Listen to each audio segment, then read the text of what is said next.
ஹொசூர் மாநகராட்சி அலுவலகத்தில் 200க்கும் மேற்பட்ட பொதுமக்கள் திரண்டு மனு. ஹொசூர் ஆனந்த் நகர் பகுதியில் மாநகராட்சிக்கு சொந்தமான குப்பை கிடங்கு அமைந்துள்ள இடத்தில் மின்தகன மேடை அமைக்க மேற்கொள்ளப்பட்டு வரும் நடவடிக்கைக்கு எதிர்ப்பு தெரிவித்து சுற்றுவட்டார பகுதிகளைச் சேர்ந்த 200க்கும் மேற்பட்ட பொதுமக்கள் மாநகராட்சி அலுவலகத்தில் மனு அளித்தனர்.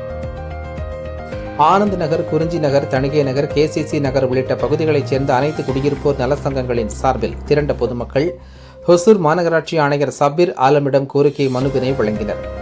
அந்த மனுவில் ஆனந்த் நகர் மற்றும் அதனை சுற்றியுள்ள குறிஞ்சி நகர், தணிகை நகர் உள்ளிட்ட பகுதிகளில் சுமார் 3000 வீடுகள் உள்ளதாகவும், ஆயிரக்கணக்கான மக்கள் வசித்து வரும் குடியிருப்பு பகுதிக்கு அருகே மின் தகன மேடை அமைப்பது ஏற்புடையது அல்ல என்றும் தெரிவித்துள்ளனர்.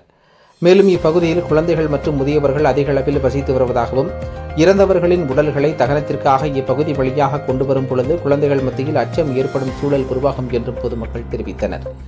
KCC நகர் சாலை ஏற்கனவே அதிக போக்குவரத்து கொண்ட சாலையாக உள்ளதாகவும், பள்ளி மற்றும் கல்லூரி பேருந்துகள் உள்ளிட்ட நூற்றுக்கணக்கான வாகனங்கள் தினமும் இவ்வழியாக சென்று வருவதாகவும் அவர்கள் கூறினர். மின்தகன மேடை அமைக்கப்பட்டால் கூடுதல் வாகன போக்குவரத்தால் நெரிசல் அதிகரித்து அப்பகுதி குடியிருப்போர் பல்வேறு இன்னல்களை சந்திக்க நேரிடும் என்றும் மனுவில் தெரிவித்துள்ளனர்.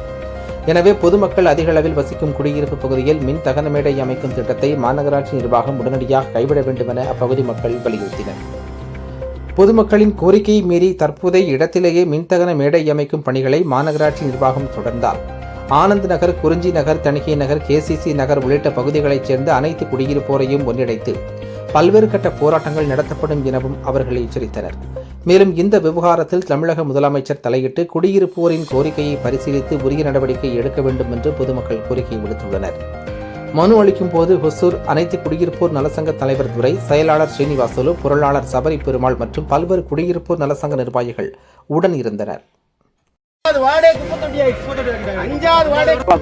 ஓசூர் மாநகராட்சிக்கு உட்பட்ட 5ஆம் வார்டிலே மின் மயானம் கட்டுவதற்காக முஸ்தீப்பு பணிகளை இன்றைக்கு செய்து கொண்டிருக்கிறார்கள். 5ஆம் வார்டு என்பது ஓசூருக்கு மத்தியில் இருக்கக்கூடிய ஒரு பகுதி.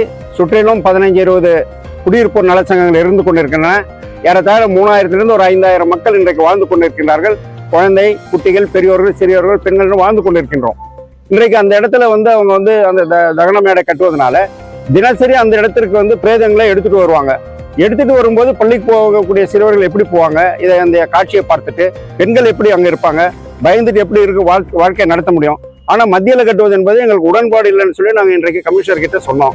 ஆனால் அவர் என்ன சொல்றாருன்னா, நாங்கள் இது ஏற்கனவே தீர்மானம் போட்டிருக்கோம், இந்த தீர்மானத்தின் அடிப்படையில் தான் நாங்கள் இதை கட்டிட்டு இருக்கோம், ஆகையினால நாங்கள் கட்டியே தீர்வோன்ற மாதிரி அவர் சொல்றாரு. இதற்கு மேலே நீங்கள் செய்வதென்றால் மாநகராட்சியுடைய மேயரை பாருங்க அப்படின்ற மாதிரி சொல்றாரு. நமக்கு இதுலெல்லாம் உடன்பாடு இல்லை. ஏன்னு சொன்னாக்க, ஒரு மாநகராட்சியினுடைய பகுதியில் இருக்கக்கூடிய ஒரு மத்திய பகுதியில் கோயில் கட்டலாம், மசூதி கட்டலாம். அப்படி இல்லைன்னாக்கா அவர் இருக்கக்கூடிய அந்த தேவாலயம் கூட கட்டலாம், ஒரு கம்யூனிட்டி ஹால் கட்டலாம். அப்ப அதுக்கும் மேலாக இருக்கக்கூடிய பொதுவான ஒரு ஹாஸ்பிட்டல் கூட கட்டலாம். இதுல எங்களுக்கு எந்த விதமான அப்ஜெக்ஷனும் கிடையாது. ஆனால் நீங்க அந்த இடத்துல பிரேதங்களை எடுத்துட்டு எரிப்பதற்கான ஒரு முயற்சி செய்வது என்பது ஏற்றுக்கொள்ளக்கூடிய நிலையில் இல்லை.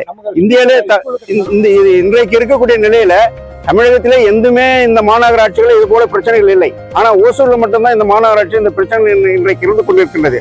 இன்றைக்கு இருந்து கொண்டிருக்கக்கூடிய இங்க ஆண்டு கொண்டிருக்கக்கூடிய நம்முடைய IAS அதிகாரி அவரை போய் நாங்க சந்திச்சு கேட்டாக்க அவரு ரெட்ராக்ட் பண்றாரு, எங்களையும் எதிர்த்து பேசுறாரு. நான் அப்படிதான் செய்வேன், உங்களால என்ன செய்ய முடியுமோ செய்து கொள்ளுங்க அப்படின்னு சொல்லி கொண்டிருக்கின்றார். ஆனால் இன்றைக்கு ஆட்சியில் இருக்கக்கூடிய மரியாதைக்குரிய நம்முடைய முதல்வர் விஜய் அவர்கள் ஆட்சியாளர்லாம் அமைதியா இருக்கணும், அவங்க உங்களுக்கு எல்லாம் எல்லா விஷயத்தையும் செஞ்சு கொடுப்பாங்கன்னு சொல்றாங்க. ஆனா இங்க இருக்கக்கூடிய IAS அதிகாரி என்ன பண்றாருன்னு சொன்னா, நீங்க என்ன வேணாலும் செய்துக்கோங்க, நாங்க சொன்னோம் போராட்டத்துக்கு தான் சார் போனோம், வேற வழி இல்லை அப்படின்னு சொல்லி நீங்க போராட்டம் பண்ணிக்கோங்க அப்படின்றாரு. அப்போ போராட்டம் பண்ணுவதன் மூலமாக என்ன அர்த்தம்னு சொன்னா, இன்றைக்கு ஆண்டு கொண்டிருக்கக்கூடிய மரியாதைக்குரிய முதல்வர் விஜய் அவர்களுக்கு கெட்ட பேர் வர வேண்டும் என்ற நோக்கத்தோடு இவர் செயல்படுகிறார்கள் தான் நம்ம அதை பார்க்கிறோம்.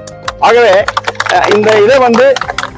இந்த விஷயத்தை நம்ம மேல்மட்ட வரைக்கும் எடுத்துட்டு போனாதான் சரியா இருக்கும். நாளை காலையில ஒரு 7 மணி, இப்போ நம்ம சொன்னோம் இவருக்கு சத்யா அவர்கள் மரியாதைக்குரிய சத்யா அவர்களை பார்க்கணும்னு சொல்லி ட்ரை பண்ணோம், அது சுவிட்ச் ஆஃப் செய்திருக்கின்றார்கள்.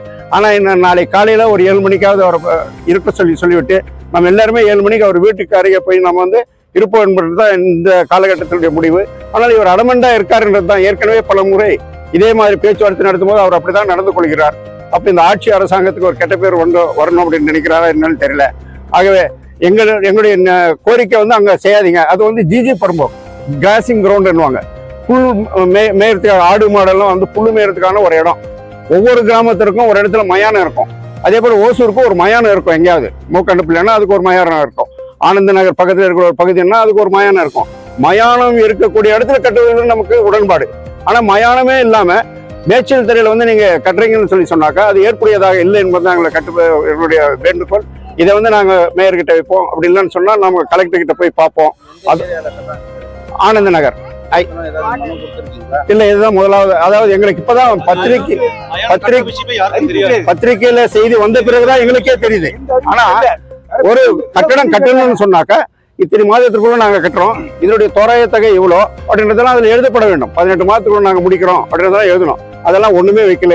அதை வந்து இந்த மாநகராட்சியை கடைப்பிடிப்பதே இல்லை. எங்கேயாவது ஒரு ரோடு போட்டா கூட அந்த ரோடு கூட இவங்க வந்து நாங்க இதெல்லாம் செய்யறோம்னு சொல்லி வைக்கணும். ஆனா அதெல்லாம் இங்க கடைப்பிடிக்கிறது இல்லை. அதெல்லாம் போய் இந்த IAS ஆபீசர் பார்க்க மாட்டேன்றாரு. ஆனா அதை விட்டுட்டு நாம சொல்லக்கூடியது நான் ஏற்றுக்கொள்ள முடியாதுன்னு சொல்வது நமக்கு ஏற்புடையதாக இல்லை. அந்த வார்டுக்கு வந்து KCC நகர் வருது மேல. அதுக்கு பின்னால பாத்தீங்கன்னா குறிஞ்சி நகர் வருது, ஆனந்த நகர் 1, 2, அதே மாதிரி எக்ஸ்டென்ஷன் வருது, கணேஷ் நகர் வருது, தணிகை நகர் வருது, வைகை நகர். இது எல்லாமே அந்த பகுதிகள் சுத்தி ஒரு 12 நகர் இருக்கு. அந்த 12 நகருக்கும் மேல போனோம்னு சொன்னாக்கா அவுட்டர்ல போனோம்னாக்க இன்னும் பல்வேறு நகரங்கள்லாம் இன்றைக்கு இருந்து கொண்டிருக்கின்றன. அடுத்த கட்ட நடவடிக்கை வந்து நாங்க அந்த இடத்துல வந்து அவங்க உள்ள வராது இருக்கிறதுக்காக நாங்க காலையில சத்யாவை பார்ப்போம். அவர் வந்து அதுக்கு அமைக்கப்படான பதில் எங்களுக்கு சொல்லவில்லை என்று சொன்னார். அங்க எங்க கட்டுறாங்களோ அந்த இடத்துல வந்து நாங்க எல்லாருமே உட்கார வச்சிருவோம். நகர்ல இருக்கக்கூடிய எல்லாருமே ஆர்துரை ஒசூர் அனைத்து குடியிருப்போர் நலச்சங்க கூட்டமைப்புடைய தலைவர்.